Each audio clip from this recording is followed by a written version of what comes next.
पौलुस और बरनबास इकुनियुम के यहूदी सभागृह में गए और इतनी सामर्थ्य के साथ प्रचार किया कि बहुत से यहूदी और यूनानी विश्वास करने लगे। लेकिन हर कोई उनके संदेश को स्वीकार नहीं करता था। कुछ अविश्वासी यहूदियों ने लोगों को भड़काया और भीड़ को उनके खिलाफ कर दिया। फिर भी पौलुस और बरनबास पीछे नहीं हटे। वे लंबे समय तक वहां ठहरे और प्रभु के लिए निडर होकर प्रचार करते रहे, और प्रभु ने उनके संदेश की पुष्टि चमत्कारों और अद्भुत कार्यों के द्वारा की। परंतु पूरा शहर दो भागों में बंट गया। कुछ लोग यहूदियों के पक्ष में हो गए और कुछ प्रेरितों के साथ। जब विरोध बढ़ा तब कुछ लोगों ने उन्हें नुकसान पहुंचाने और पत्थर मारने की योजना बनाई। जब पौलुस और बरनबास को यह पता चला तो वे वहां से निकलकर लुस्त्र और दिर्बे नामक नगरों में चले गए, और वहां भी उन्होंने सुसमाचार सुनाना जारी रखा। अब इस कहानी से हम क्या सीख सकते हैं? पहला, साहस का मतलब संघर्ष की अनुपस्थिति नहीं है। साहस का मतलब बुलाहट की उपस्थिति है।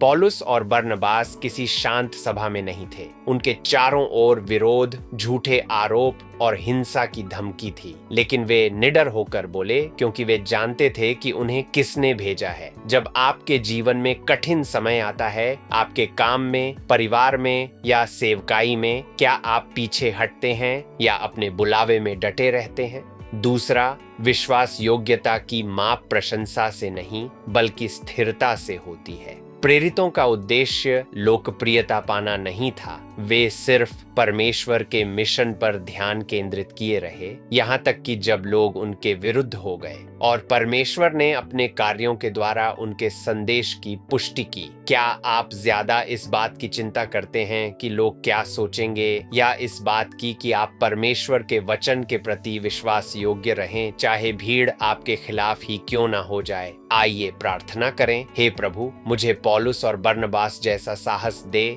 सच्चाई को बोलने का साहस, भले ही वह लोकप्रिय न हो। जब लोग विभाजित हो जाएं, तब भी मुझे डटे रहने का सामर्थ्य दे, और जब हालात कठिन हों तो मुझे थामे रख। मैं तेरे वचन पर भरोसा करता हूँ कि तू उसे सिद्ध करेगा। आमीन।